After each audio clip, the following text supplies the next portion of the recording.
नमस्कार दोस्तों, मैं धर्मेंद्र कुमार शर्मा आप सबके सामने लाया हूँ आज एक शानदार वीडियो जो हम अम्ल, क्षार तथा लवण के बारे में पढ़ेंगे। तो मेरे चैनल को सब्सक्राइब कीजिए, लाइक कीजिए और बेल आइकन को प्रेस कीजिए जिससे कि आपको लेटेस्ट नोटिफिकेशन लगातार मिलता रहे।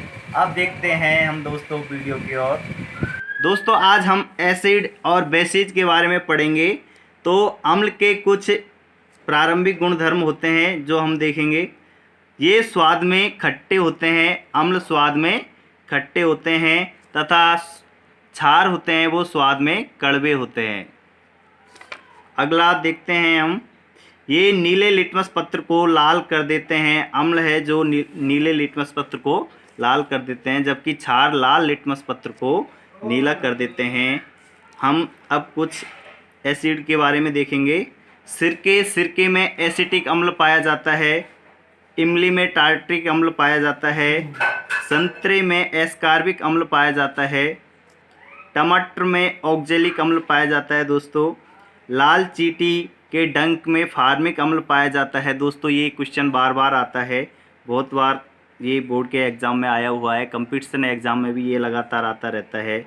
जटर रस में HCl पाया जाता है और जटर रस का pH मान होता है 1.2। तो जटर रस है उसमें हाइड्रोक्लोरिक अम्ल पाया जाता है। अब दोस्तों हम क्षार के बारे में देखेंगे। ये स्पर्श करने में साबुन के जैसा व्यवहार दर्शाते हैं, इनका व्यवहार साबुन के जैसा होता है। इसके कुछ एग्जाम्पल है, NaOH है, यह एक प्रकार का क्षार है। KOH है, AlOH3 है, NH4OH है, ये क्षार के एग्जाम्पल है। अब दोस्तों हम लवण के बारे में देखेंगे। तो लवण का निर्माण किस प्रकार होता है। लवण का निर्माण अम्ल तथा क्षार की क्रिया के द्वारा लवण का निर्माण होता है। लवण तथा जल बाहर निकलते हैं अम्ल तथा क्षार की क्रिया से। एक हम अम्ल लेते हैं, जैसे ये HCl है, हाइड्रोक्लोरिक अम्ल, तथा ये NaOH है, सोडियम हाइड्रोक्साइड, और जब इसकी क्रिया कराते हैं तो NaCl बनता है जो कि एक प्रकार का लवण है, और H2O बाहर निकलता है, जल।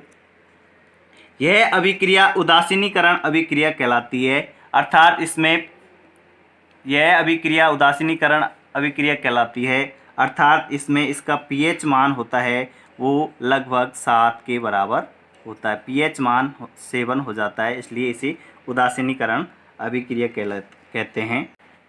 दोस्तों जब प्रबल अम्ल की अभिक्रिया दुर्बल क्षार से कराई जाती है तो अम्लीय लवण बनता है, अर्थात अम्लीय लवण बनता है, क्योंकि जब प्रबल अम्ल का जलीय विलयन में अपघटन होता है तो प्रबल अम्ल का तो पूर्ण अपघटन हो जाता है, H+ और Cl- में पूर्ण अपघटन हो जाता है, जबकि दुर्बल क्षार NH4OH का पूर्ण अपघटन नहीं हो पाता और कुछ मात्रा में ये NH4OH विलयन में रह जाता है और H+ आयनों की संख्या अधिक हो जाती है। इस प्रकार अम्लीय लवण प्राप्त होता है। दोस्तों अगला देखते हैं हम, दुर्बल अम्ल की अभिक्रिया प्रबल क्षार से कराने पर। जब दुर्बल अम्ल की अभिक्रिया प्रबल क्षार से कराते हैं तो जो प्रबल क्षार होता है वो पूर्ण रूप से अपघटित हो जाता है। यह प्रबल क्षार Na+ और OH- में पूर्ण रूप से अपघटित हो जाता है, और जो कि दुर्बल अम्ल है वो जैसे ये CH3 COO- और H+ में पूर्ण रूप से अपघटित नहीं हो पाता और विलयन में इसकी मात्रा रह जाती है। तो इस प्रकार OH- आयन है उसकी मात्रा अधिक हो जाती है, जिससे यह जो जलीय विलयन है वो क्षारीय प्रकार का होता है। किस प्रकार का होता है, क्षारीय प्रकार का लवण होता है। अब देखते हैं दोस्तों, लवण के उच्च गलनांक व क्वथनांक होते हैं। इनके गलनांक क्वथनांक उच्च होते हैं। ये साधारणतः क्रिस्टल के रूप में पाए जाते हैं, अर्थात ये क्रिस्टल के रूप में पाए जाते हैं, जैसे Na2CO3.10H2O, अर्थात यह सोडियम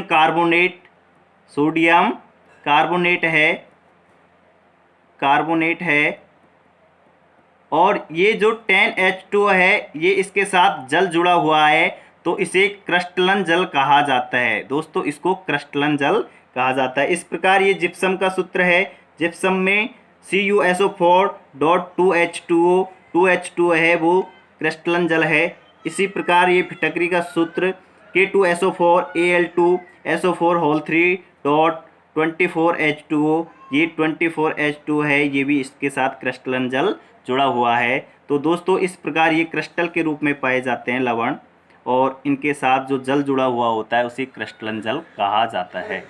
दोस्तों अम्ल तथा क्षार की परिभाषा के लिए विभिन्न रसायनज्ञों ने अलग अलग परिभाषा दी थी। इसमें सबसे पहला नाम आता है आर्रेनियस का। तो आर्रेनियस ने अपनी संकल्पना 1887 में दी थी, और उन्होंने यह बताया था कि जो पदार्थ जलीय विलयन में अपघटित होकर H+ आयन देते हैं वो अम्ल कहलाते हैं। अर्थात जलीय विलयन होना चाहिए, और जलीय विलयन में जो अपघटित होकर H+ आयन देते हैं वो अम्ल कहलाते हैं। तो इस प्रकार हम देखते हैं HCl में H+ और Cl- ये H+ आयन है, ये एक प्रकार का अम्ल है। HNO3 में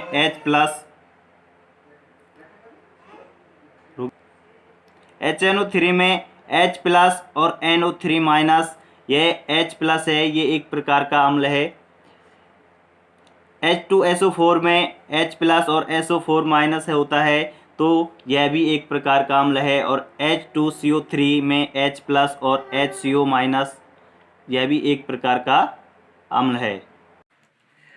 दोस्तों क्षार, आर्रेनियस के अनुसार क्षार वे पदार्थ जो जलीय विलयन में अपघटित होकर OH- आयन देते हैं क्षार कहलाते हैं। अर्थात जो जलीय विलयन में अपघटित होकर OH- आयन देते हैं वो क्षार कहलाते हैं। जलीय विलयन होना चाहिए।